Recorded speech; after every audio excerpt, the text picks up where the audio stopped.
আসসালামু আলাইকুম, সবাই কেমন আছেন? সবাইকে অগ্রিম ঈদ মোবারক। তো আমি এখানে কাজ করতেছিলাম বলতে ২-৩ দিন আগে ঘর দুয়ার ঝাড়া নিতেছিলাম।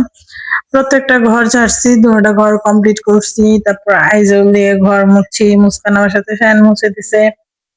তারপরে সব কাজ শেষ করার পরে চলে গেছিলাম ডাইনিং এ। এটা বাবার রুম ছিল, বাবার রুমটা পুরো কমপ্লিট করে দিলাম।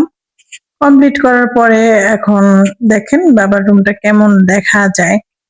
তো এখানে যে ওয়ারড্রোব ছিল, মিনি ওয়ারড্রোব ছিল, সবকিছু সরাই নিছি আর লাইজল দিয়ে মোছা লাগছে। ভাল লাগে এটা, স্মেল যেটা সেটা আমার কাছে অনেক ভালো লাগে। এই যে ঘর-টর ক্লিন করার পরে বাবার রুমটা।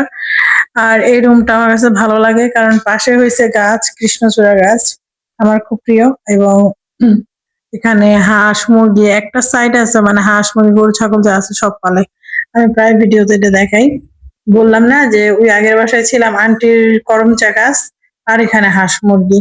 তো ভালোই লাগে। তারপর ডাইনিং এ চলে আসছিলাম, আমার রুম ঝাড়লাম, সবকিছু করে রান্নার আয়োজন। আমি কাজকে মাছটা ভেবে ভালো করে বেছে নেই, কারণ হয়েছে যে অনেক ধরনের সামুদ্রিক যে ইগুলো থাকে, কাঁকড়া, সাদা পোকা, এরকম কিছু থাকে। তো আমি এগুলো সুন্দরভাবে ক্লিন ক্লিন করে ইলিশ মাছ, সবকিছুর এতটা দাম যে সংসার চালানোটাই খুব কষ্ট হয়ে যায়। যে সংসার চালায়, যে বাজার করে একমাত্র সেই বুঝে এই জিনিসটা।